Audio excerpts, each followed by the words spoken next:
嗨，大家好，我是 Emil。不知道大家有没有感觉近几年的纯爱作品越来越多了，每季基本上都有一两部品质中上的动画发狗粮给各位。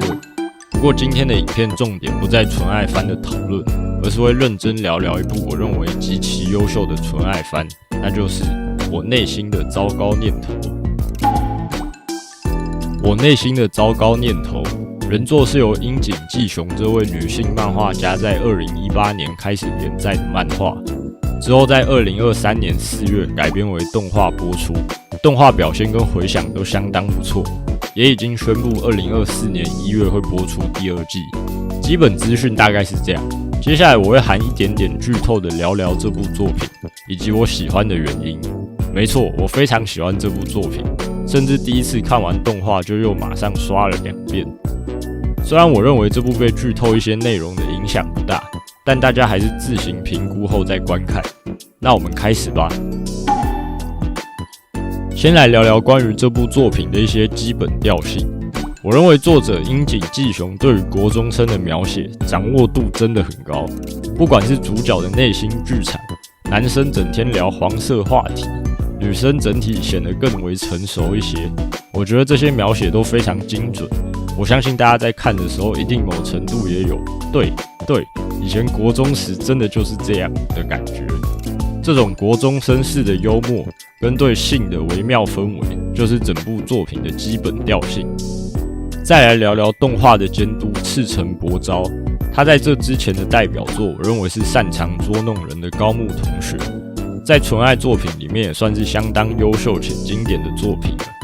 在高木同学的一些制作访谈里，原本赤城博昭是打算按照高木同学原作那种单元剧的形式演出，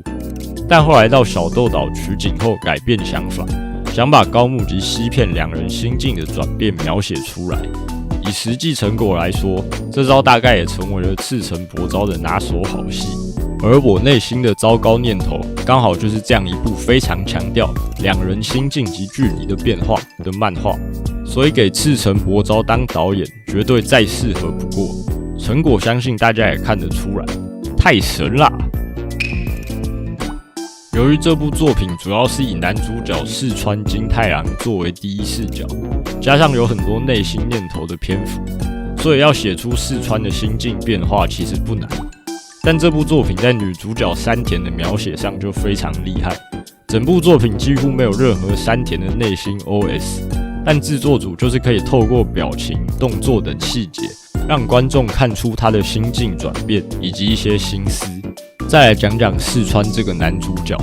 其实很多面向男性市场的作品，很简单的做法就是让男主角没什么强烈的特色，尽量留白，这样观众就会很好带入男主角。而四川与上述不同，他不但极度中二，个性也算是有定位。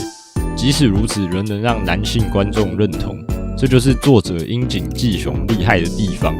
那就是他真的对国中男生的想法太了解了。所以即使不特别留暧昧的空间给观众带入角色，四川依然可以作为男性被不同性别的观众同理及喜爱。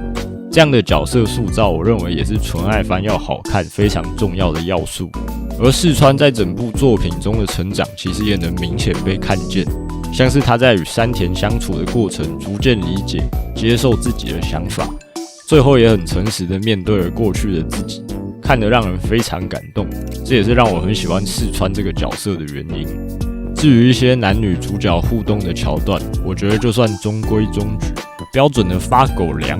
但这种桥段就算再常见再老套，大家就是爱看，刚好配上这部角色刻画非常细腻的特色，狗粮就变得更好吃了。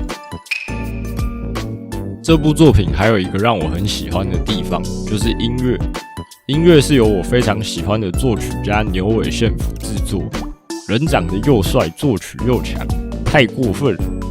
他过去的作品有《生之行》、《恶魔人》、《荔枝与青鸟》、乒乓、链锯人等等，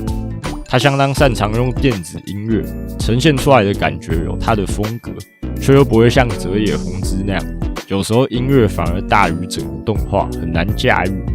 牛尾宪辅的音乐其实是很轻柔、很融入背景的，该安静的时候可以很没有存在感的衬托，该配合重要场景渲染情绪的时候，也能让人很带感。他的音乐在我内心的糟糕念头里起了什么作用呢？我觉得除了上述提到的特点都有做到以外，还稍微增强了这部作品那种国中生的青涩感，让这部作品的氛围更加突出。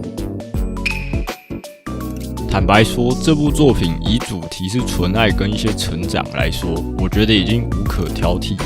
客观层面上，作画有时是有些问题，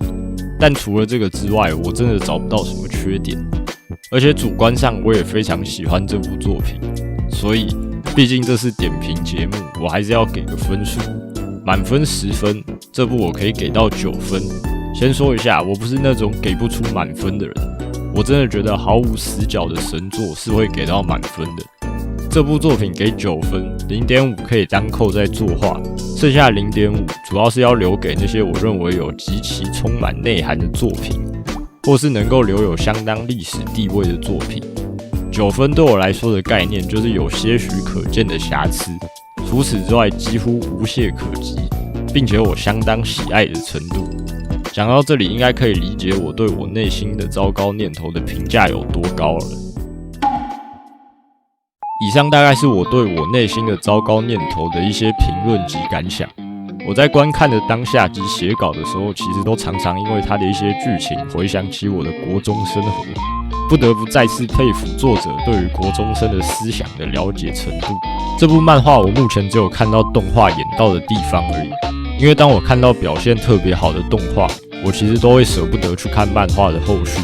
我不是觉得漫画家的表现会比较差，而是我觉得动画作为一个载体来说，能感受到的感动还是多于漫画一些，因为有音乐、配音等等不同感官上的加持，所以只要是我很喜欢的动画，它的后续没有到有生之年般遥远的话，我都会稍微忍耐不去看原作的后续。目前我内心的糟糕念头第2季很快就会在明年1月播出，为了看到它的后续，又有活到明年的理由了呢。那么本集节目就到这边结束，如果喜欢的话，请订阅我及按赞。有任何想法或想看我点评哪部作品的话，也欢迎在底下留言。我是 Emil， 我们下次再见，拜拜。